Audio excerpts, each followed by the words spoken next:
Good evening. It is rare indeed that an American president will acknowledge publicly and beforehand that a particular speech or event is a turning point for him. It simply makes the stakes too high for comfort. But that is exactly what President Carter has done, and it's an indication of how deeply he believes he's in trouble. His speech tonight from the Oval Office of the White House on energy, on leadership, and on what he describes as the national malaise could very well determine who governs this country for the next 4 years. Here's the president. Good evening. This is a special night for me. Exactly 3 years ago, on July 15th, 1976, I accepted the nomination of my party to run for President of the United States. I promised you a president who is not isolated from the people, who feels your pain and who shares your dreams, and who draws his strength and his wisdom from you. During the past 3 years, I've spoken to you on many occasions about national concerns, the energy crisis, reorganizing the government, our nation's economy, and issues of war, and especially peace. But over those years, the subjects of the speeches, the talks, and the press conferences have become increasingly narrow, focused more and more on what the isolated world of Washington thinks is important. Gradually, you've heard more and more about what the government thinks, or what the government should be doing, and less about our nation's hopes, our dreams, and our vision of the future. 10 days ago, I had planned to speak to you again about a very important subject, energy. For the 5th time, I would have described the urgency of the problem and laid out a series of legislative recommendations to the Congress. But as I was preparing to speak, I began to ask myself the same question that I now know has been troubling many of you. Why have we not been able to get together as a nation to resolve our serious energy problem? It's clear that the true problems of our nation are much deeper than gasoline lines or energy shortages, deeper even than inflation or recession. And I realize more than ever that as president, I need your help. So I decided to reach out and to listen to the voices of America. I invited to Camp David people from almost every segment of our society, business and labor, teachers and preachers, governors, mayors, and private citizens. And then I left Camp David to listen to other Americans, men and women like you. It has been an extraordinary 10 days. And I want to share with you what I've heard. First of all, I got a lot of personal advice. Let me quote a few of the typical comments that I wrote down. This from a Southern governor.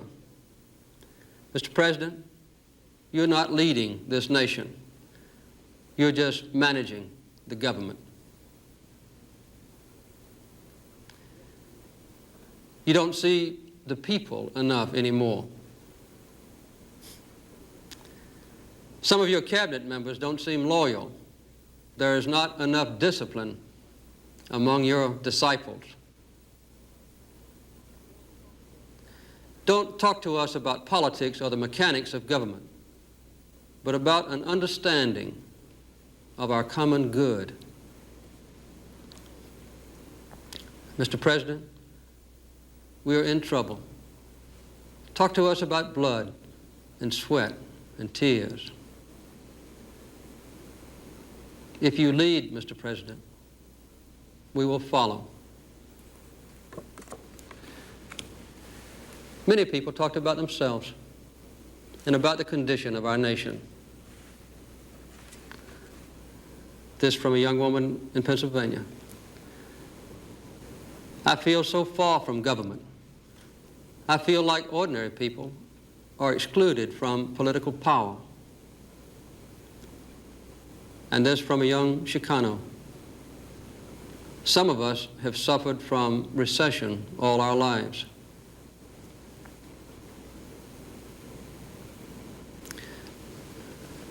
Some people have wasted energy, but others haven't had anything to waste. And this from a religious leader. No material shortage can touch the important things like God's love for us or our love for one another. And I like this one particularly from a black woman who happens to be the mayor of a small Mississippi town. The big shots are not the only ones who are important.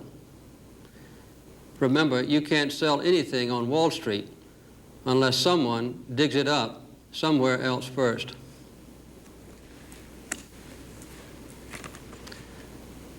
This kind of summarized a lot of other statements. Mr. President, we are confronted with a moral and a spiritual crisis. Several of our discussions were on energy, and I have a notebook full of comments and advice. I'll read just a few. We can't go on consuming 40% more energy than we produce. When we import oil, we are also importing inflation plus unemployment. We've got to use what we have. The Middle East has only 5% of the world's energy, but the United States has 24%. And this is one of the most vivid statements. Our neck is stretched over the fence, and OPEC has a knife.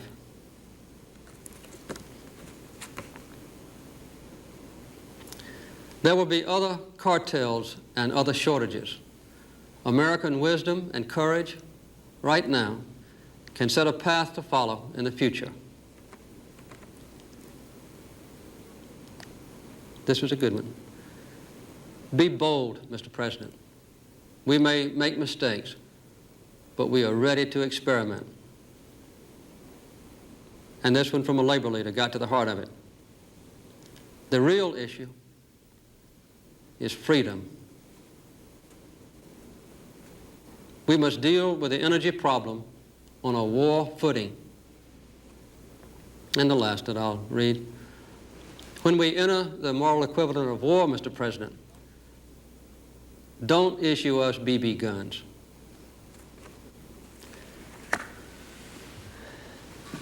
These 10 days confirmed my belief in the decency and the strength and the wisdom of the American people. But it also bore out some of my long-standing concerns about our nation's underlying problems. I know, of course, being president, that government actions and legislation can be very important. That's why I've worked hard to put my campaign promises into law. And I have to admit, with just mixed success. But after listening to the American people, I have been reminded again that all the legislation in the world can't fix what's wrong with America. So I want to speak to you first tonight about a subject even more serious than energy or inflation. I want to talk to you right now about a fundamental threat to American democracy. I do not mean our political and civil liberties. They will endure. And I do not refer to the outward strength of America, a nation that is at peace tonight everywhere in the world, with unmatched economic power and military might. The threat is nearly invisible in ordinary ways. It is a crisis of confidence. It is a crisis that strikes at the very heart and soul and spirit of our national will.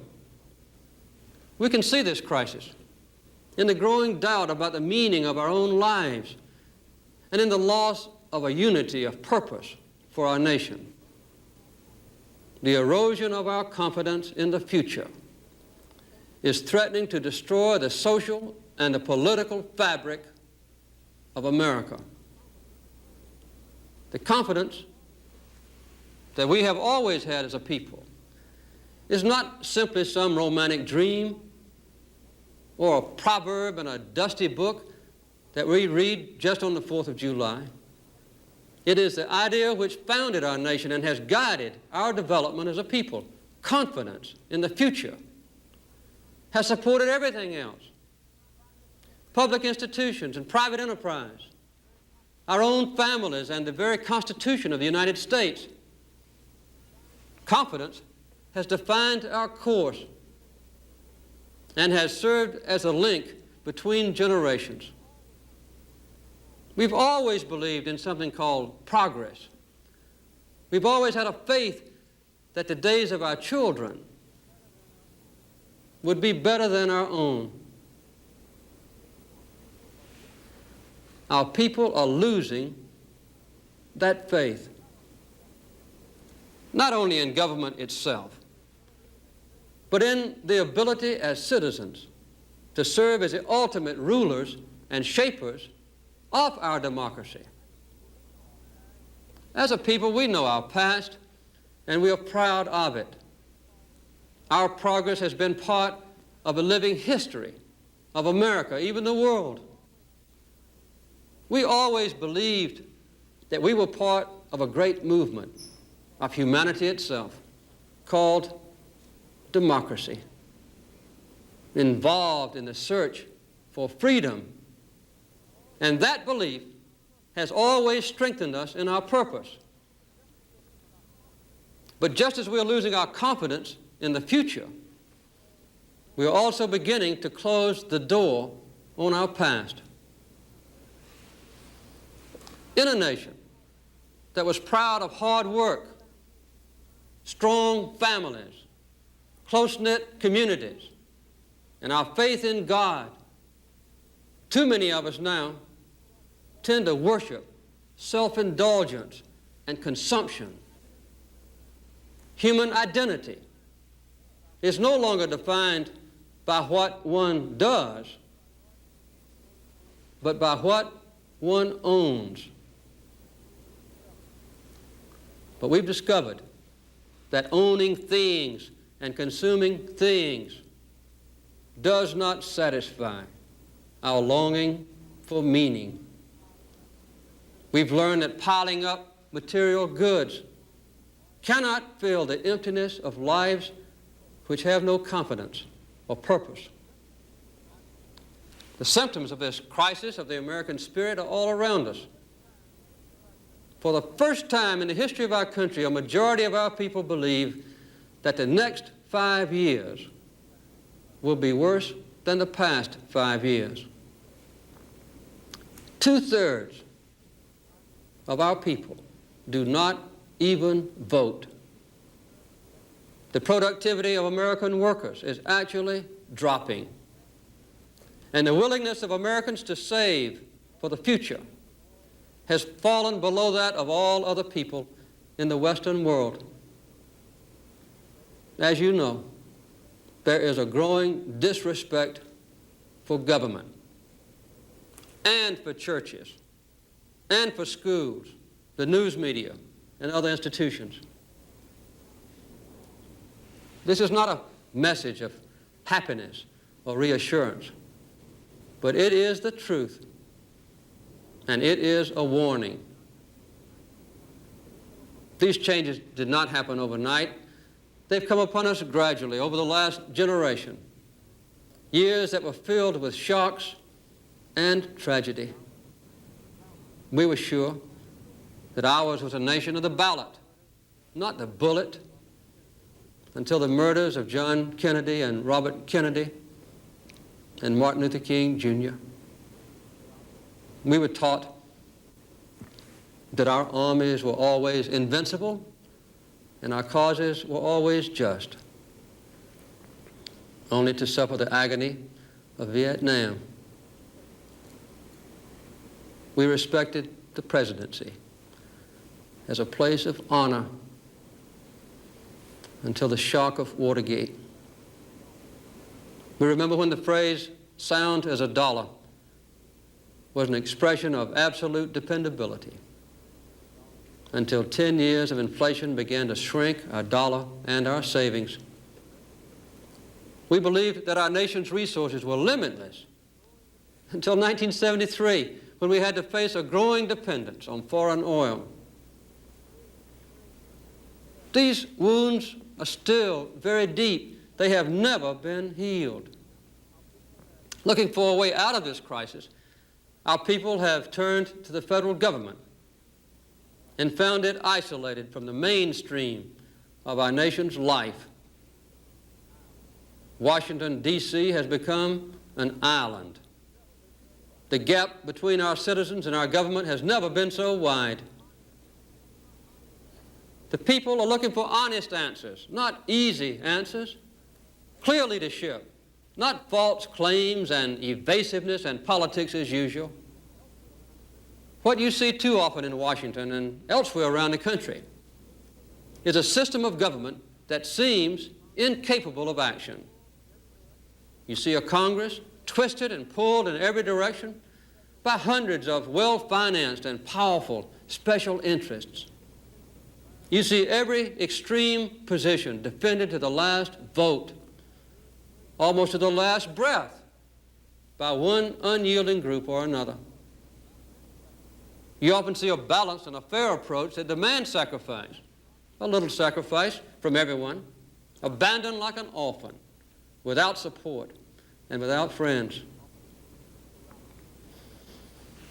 Often you see paralysis and stagnation and drift. You don't like it, and neither do I. What can we do? First of all, we must face the truth, and then we can change our course. We simply must have faith in each other, faith in our ability to govern ourselves, and faith in the future of this nation. Restoring that faith and that confidence to America is now the most important task we face. It is a true challenge of this generation of Americans. One of the visitors to Camp David last week put it this way: we've got to stop crying and start sweating. Stop talking and start walking. Stop cursing and start praying. The strength we need will not come from the White House, but from every house in America.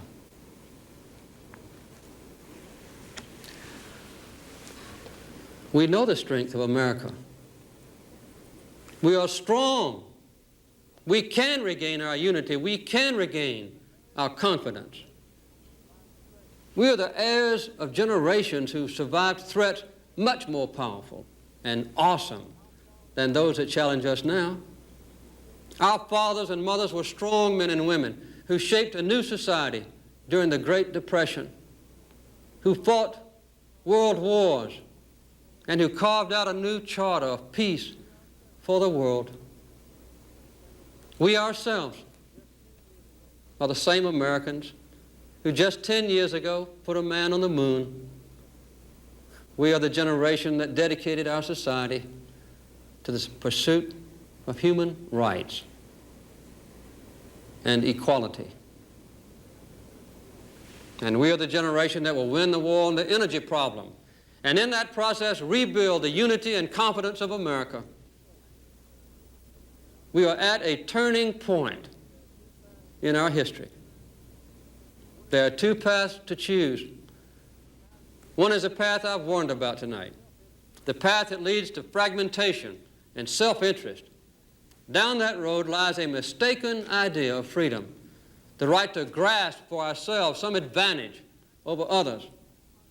That path would be one of constant conflict between narrow interest, ending in chaos and immobility. It is a certain route to failure.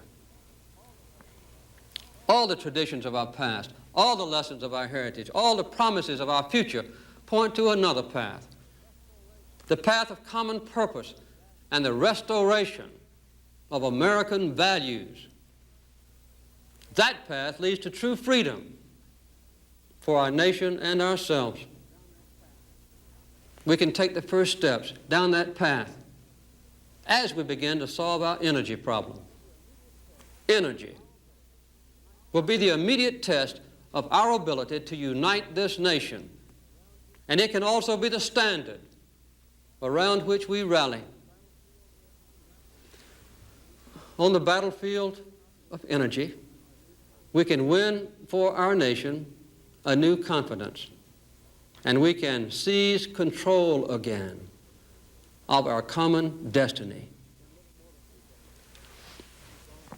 In little more than 2 decades, we've gone from a position of energy independence to one in which almost half the oil we use comes from foreign countries at prices that are going through the roof.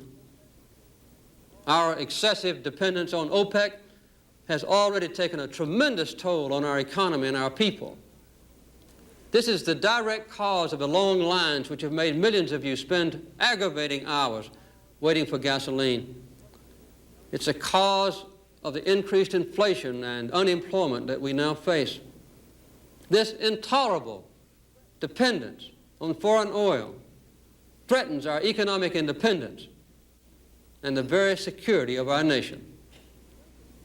The energy crisis is real. It is worldwide. It is a clear and present danger to our nation. These are facts, and we simply must face them. What I have to say to you now about energy is simple and vitally important. Point 1, I am tonight setting a clear goal for the energy policy of the United States. Beginning this moment, this nation will never use more foreign oil than we did in 1977. Never.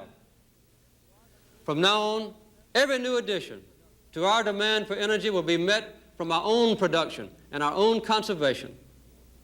The generation-long growth in our dependence on foreign oil will be stopped dead in its tracks right now, and then reversed as we move through the 1980s. For I am tonight setting the further goal of cutting our dependence on foreign oil by 1/2 by the end of the next decade, a saving of over 4.5 million barrels of imported oil per day. Point 2, to ensure that we meet these targets, I will use my presidential authority to set import quotas. I'm announcing tonight that for 1979 and 1980, I will forbid the entry into this country of 1 drop of foreign oil more than these goals allow. These quotas will ensure a reduction in imports even below the ambitious levels we set at the recent Tokyo summit. Point 3, to give us energy security, I am asking for the most massive peacetime commitment of funds and resources in our nation's history to develop America's own alternative sources of fuel, from coal, from oil shale, from plant products for gasohol, from unconventional gas, from the sun. I propose the creation of an energy security corporation to lead this effort to replace 2.5 million barrels of imported oil per day by 1990. The corporation will issue up to $5 billion in energy bonds. And I especially want them to be in small denominations so that average Americans can invest directly in America's energy security. Just as a similar synthetic rubber corporation helped us win World War II, so will we mobilize American determination and ability to win the energy war. Moreover, I will soon submit legislation to Congress calling for the creation of this nation's first solar bank, which will help us achieve the crucial goal of 20% of our energy coming from solar power by the year 2000. These efforts will cost money, a lot of money. And that is why Congress must enact the windfall profits tax without delay. It will be money well spent. Unlike the billions of dollars that we ship to foreign countries to pay for foreign oil, these funds will be paid by Americans to Americans. These funds will go to fight, not to increase inflation and unemployment. Point 4, I'm asking Congress to mandate, to require as a matter of law, that our nation's utility companies cut their massive use of oil by 50% within the next decade and switch to other fuels, especially coal, our most abundant energy source. Point 5, to make absolutely certain that nothing stands in the way of achieving these goals, I will urge Congress to create an energy mobilization board which, like the War Production Board in World War II, will have the responsibility and authority to cut through the red tape, the delays, and the endless roadblocks to completing key energy projects. We will protect our environment. But when this nation critically needs a refinery or a pipeline, we will build it. Point 6, I'm proposing a bold conservation program to involve every state, county, and city, and every average American in our energy battle. This effort will permit you to build conservation into your homes and your lives at a cost you can afford. I ask Congress to give me authority for mandatory conservation and for standby gasoline rationing. To further conserve energy, I'm proposing tonight an extra $10 billion over the next decade to strengthen our public transportation systems. And I'm asking you, for your good and for your nation's security, to take no unnecessary trips, to use carpools or public transportation whenever you can, to park your car one extra day per week, to obey the speed limit, and to set your thermostats to save fuel. Every act of energy conservation like this is more than just common sense. I tell you, it is an act of patriotism. Our nation must be fair to the poorest among us. So we will increase aid to needy Americans to cope with rising energy prices. We often think of conservation only in terms of sacrifice. In fact, it is a most painless and immediate way of rebuilding our nation's strength. Every gallon of oil each one of us saves is a new form of production. It gives us more freedom, more confidence, that much more control over our own lives. So the solution of our energy crisis can also help us to conquer the crisis of the spirit in our country. It can rekindle our sense of unity, our confidence in the future, and give our nation and all of us individually a new sense of purpose. You know we can do it. We have the natural resources. We have more oil in our shale alone than several Saudi Arabias. We have more coal than any nation on earth. We have the world's highest level of technology. We have the most skilled workforce with innovative genius. And I firmly believe that we have the national will to win this war. I do not promise you that this struggle for freedom will be easy. I do not promise a quick way out of our nation's problems, when the truth is that the only way out is an all-out effort. What I do promise you is that I will lead our fight, and I will enforce fairness in our struggle, and I will ensure honesty. And above all, I will act. We can manage the short-term shortages more effectively, and we will. But there are no short-term solutions to our long-range problems. There is simply no way to avoid sacrifice. 12 hours from now, I will speak again in Kansas City to expand and to explain further our energy program. Just as a search for solutions to our energy shortages has now led us to a new awareness of our nation's deeper problems, so our willingness to work for those solutions in energy can strengthen us to attack those deeper problems. I will continue to travel this country to hear the people of America. You can help me to develop a national agenda for the 1980s. I will listen, and I will act. We will act together. These were the promises I made 3 years ago, and I intend to keep them. Little by little, we can and we must rebuild our confidence.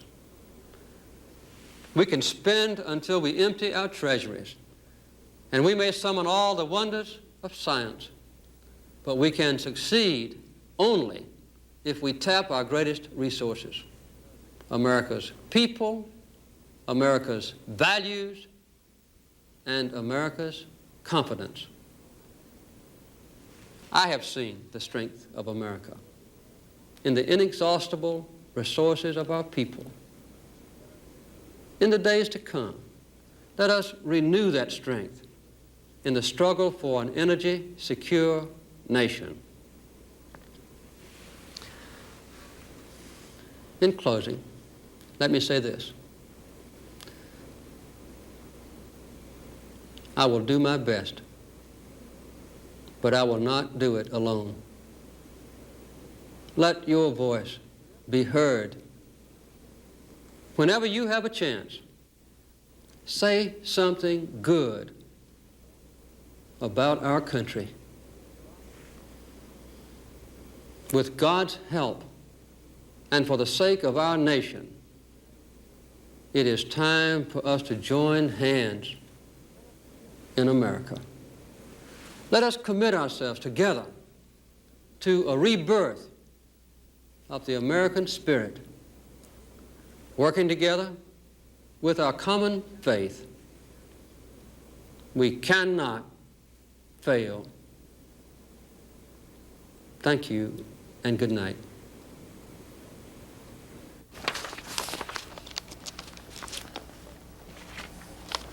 You've just heard the President of the United States giving a speech probably more eagerly awaited and anticipated than any in the last 10 years, perhaps, the culmination of a 10 to 12-day summit conference at Camp David.